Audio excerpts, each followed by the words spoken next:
Vážení slovanisti, ja vás vítam u nového videa a pokračujeme v našom adventnom kalendári. No a dneska sa pozrieme na možnú novú sériu. Čo sa s nimi stalo? Toto, ak to budete chcieť, môže byť nová séria, v ktorej sa vždycky pozrieme na nejakých 2-3 hráčov, ktorí kedysi pôsobili v Slovane a teraz v ňom už nepôsobia. Povieme si, ako sú na tom, aké majú výkony, ako sa posunuli v kariére a poprípade, či by sa mohli vrátiť do Slovana. Giorgi Čakvetadze. 24-ročný gruzínsky forward v Slovane pôsobil celú sezónu 2022-2023. Hráč, patriaci belgickému Chentu, bol ešte len pred pár rokmi najžhavejším talentom v Gruzínsku a bola mu predpovedaná takmer hviezdna budúcnosť. Človek mieni a pán Boh mení. Hlavne vinou zranení sa v Belgicku nikdy nepresadil a v januári 2022 začala séria hosťovaní. Za pol roka v nemeckom Hamburgeri moc neoslnil a následoval vám už isto známy rok v Slovane Bratislava. Do Bratislavy ho dotiahol jeho bývalý reprezentačný tréner Vladimír Weiss starší spoločne s bývalým reprezentantom Džabom Kankavom a momentálnym Guramom Kašijom. Čakvetadze zažil tzv. Znovu zrodenie. Aj keď to po produktívnej stránke nebolo vždy úplne ideálne, herne to bolo výborné stále. Skoro okamžite sa stal oporou belasých a veľkým obľúbencom fanúšikov. V istej chvíli to dokonca vyzeralo, že do Slovana prestupy natrvalo.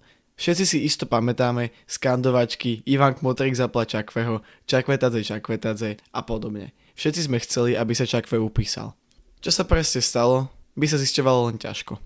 Koniec koncov, každý má svoju vlastnú pravdu. No isté je bohužiaľ len to, že aj napriek dlhým rokovaniam sa tento prestup nakoniec nepodaril. Giorgi Čakvetadze tak nakoniec uprednostnil anglický futbal a na ďalšie hosťovanie odišiel do Watfordu. Zo začiatku všetko vyzeralo dobre. Debut v Championship, chvála od trénera, chvála od fanúšikov a výzva najtvrdšej ligy sveta. Aj keď jeho výkony nie sú vôbec prepadákom, jeho minútaž v Anglicku sa postupne stala takmer žalostnou. Priemerne od trénera Ismaila dostával niečo pod 30 minút na zápas, čo je oproti minutáži v Nikkei lige veľmi málo. Svetlým bodom v tomto ročníku je asi len reprezentácia. V gruzínskej repre zažíva výborné obdobie. 1 gól a 5 asistencií za 6 zápasov je jeho vizitka v gruzínskom výbere. No ani to na jeho mieste vo Watforde nič nezmenilo. Gruzinec tak znova stojí pred veľmi ťažkým výberom. Zabojovať o miesto v lige, ktorá technických hráčov vlastne ani moc nemá v láske, alebo skúsiť šťastie znova niekde inde. A možno práve v Slovane Bratislava. Kto vie? Druhým hráčom, o ktorom si dnes povieme, je Dávid Hrnčár. 26-ročný univerzál na pravej strane ihriska je odchovancom Slovana Bratislava.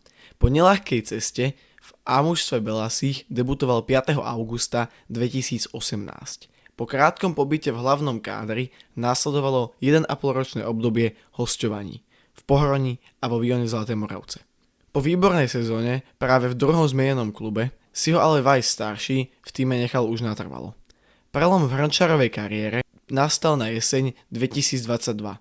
V 16 zápasoch si z pozície pravého beka prepísal 5 gólov a 3 asistencie a vyslúžil si pozvánku aj do slovenskej reprezentácie. Cez dvojicu Medvedev Paušek sa do zostavy ale dostáva ťažko a cez Tigana či Čavriča na pravom krídle ešte ťažšie.